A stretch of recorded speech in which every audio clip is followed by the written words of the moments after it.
भाई, जब मैं कलम उठाता हूँ तो शायरी लिखता हूँ, लेकिन आज मेरी दिल की बात है।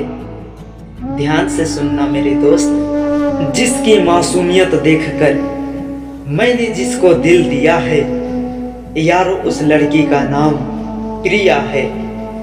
कोई गलती करूँ तो बेशक डांट लिया करो, मगर यूं नाराज ना हुआ करो प्रिया जान।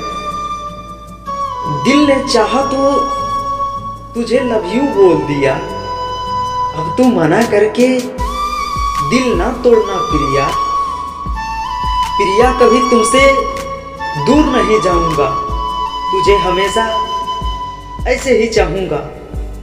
रखूंगा हर घड़ी हर लम्हा तुम्हें खुश, मैं चाहे खुद उदास हो जाऊंगा।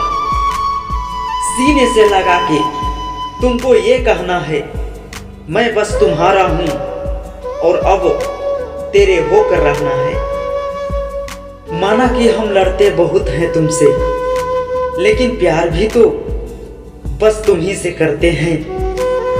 तेरी नशीली आंखों ने मुझे पागल है किया, दिल से कहता हूं तुमसे आई लव यू प्रिया। कुछ लोग कहते हैं कि प्यार सच्चा नहीं होता, उन सब के सवाल का जवाब हो तुम। तेरा इश्क ही है मेरी बंदगी, मुझे और कुछ तो खबर नहीं।